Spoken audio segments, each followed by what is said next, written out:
Fala pessoal, estamos aqui de volta com mais um Historiando com o professor Daniel Aguiar. Professor, qual vai ser o tema da aula de hoje? A formação das primeiras cidades. Como surgiram as primeiras cidades? Como elas se desenvolveram? De onde vieram? Onde estavam? Vem conosco e vamos aprender um pouco mais acerca da história.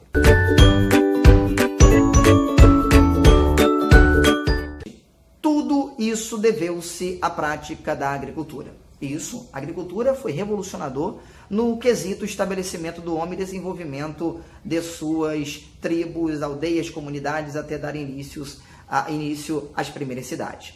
Vale observar que o sistema de irrigação trouxe uma grande contribuição, foi o fator-chave para o desenvolvimento, para a consolidação das primeiras cidades. As primeiras cidades, elas estavam situadas à beira de rios. Quando nós começamos a observar, esses rios, eles serviam para irrigação e serviam também para fornecer água para a própria subsistência humana. E como os homens estavam plantando, eles desenvolviam alimentos, tinham toda essa concepção, criavam animais, necessitavam de tudo isso, e foi aumentando cada vez mais a população, e a população aumentando, a produção também deveria aumentar.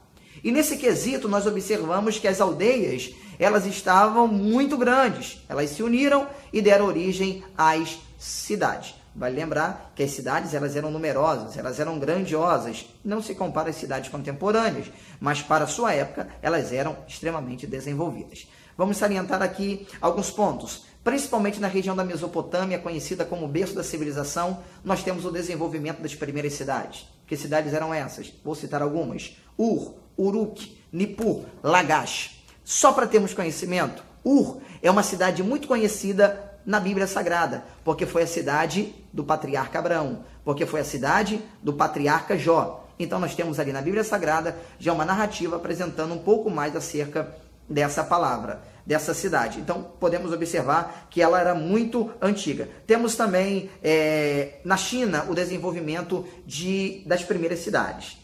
Bom, como a agricultura era muito importante, vamos supor que você mora aí onde você está e o rio, ele fica numa distância considerável, bota aí 1, 2, 3 quilômetros. E aí, como que você vai irrigar a plantação? Os homens desenvolveram canais de irrigação. Isso trouxe uma revolução para a agricultura e também facilitou muito o trabalho.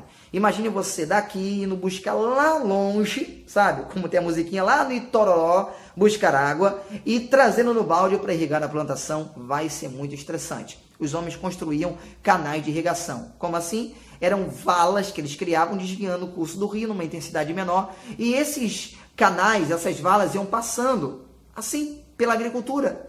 Então, automaticamente, ela irrigava. Professor, mas ela pode inundar a agricultura? Simplesmente o homem jogava uma pedra e cortava o fluxo da água. Então, a pedra era como se fosse a torneira. Você ligava e desligava.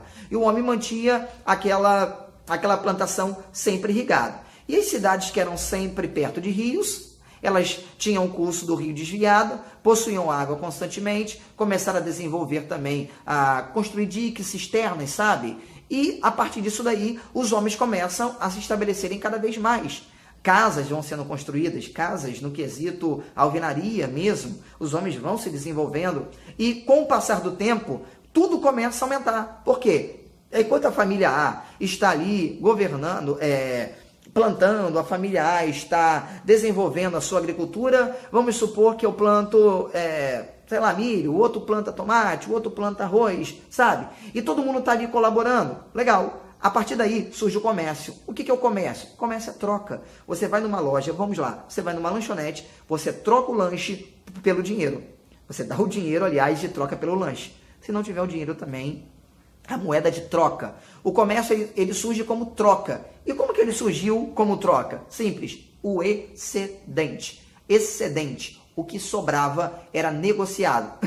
Vamos lá, João, eu tenho aqui 10 quilos de batata. Poxa, eu tenho 10 quilos de tomate. Quer trocar comigo? Ok. Então, eu trocava, então deu origem ao comércio. E como os homens estavam se multiplicando demais, houve a necessidade da divisão do trabalho. Como assim? Um planta, um rega. Lembra que eu falei isso no outro vídeo? Então havia, como era para o consumo, principalmente consumo coletivo, houve o desenvolvimento da divisão do trabalho. Por quê? Enquanto eu me desenvolvia numa área, eu me tornava especialista. Quem faz o pão é o padeiro. A princípio, era um simples homem que faz o pão, mas aprimorou técnicas e conseguiu chegar à especialidade de padeiros. O outro cultivava, criava ovelhas. fabricava lã, fazia o tecido, fazia roupa. Olha só, os ofícios eles vão surgindo durante esse período. O outro é ceramista, o outro mexe com o barro, ele é um artesão. Então, nós podemos observar que vários objetos foram criados, sabe, durante esse período, e os homens desenvolveram as suas habilidades. Bom, com o passar do tempo, vale salientar que quando eram aldeias, quem governava era o patriarca, lembra? Nas tribos, nas aldeias, o patriarca era o mais velho, era o mais experiente, era aquele que tinha mais para passar. Então, ele cuidava tanto da questão política, como da questão religiosa também.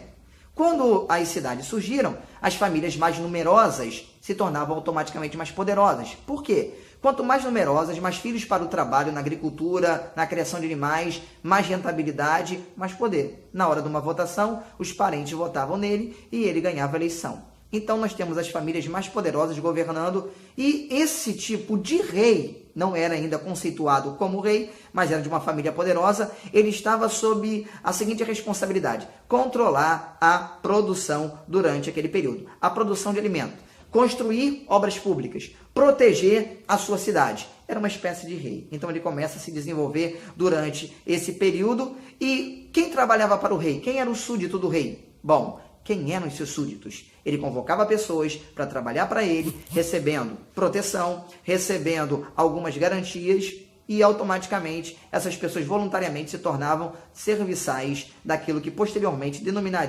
denominaríamos dos reis. Eram pessoas que recebiam autoridade.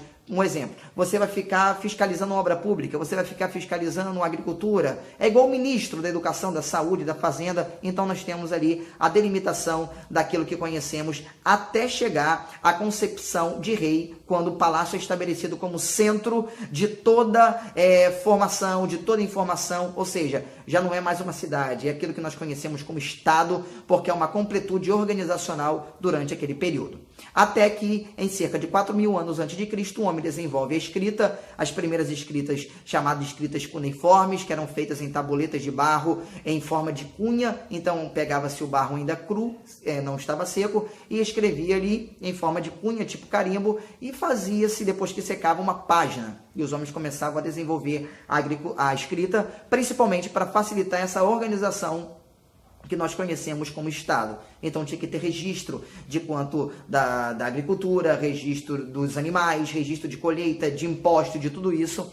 E os impostos visavam sempre trazer melhorias para a cidade, porque esse é o propósito original. Vale lembrar que quando a escrita surge, acaba a pré-história e tem-se início aquele período que nós conhecemos como a História Antiga. Espero ter ajudado. Estamos aí para mais uma maratona de vídeos no Historiando com o professor Daniel Aguiar. Compartilhe esse vídeo, divulgue, dê o seu joinha e até o próximo. Forte abraço, obrigado pela atenção.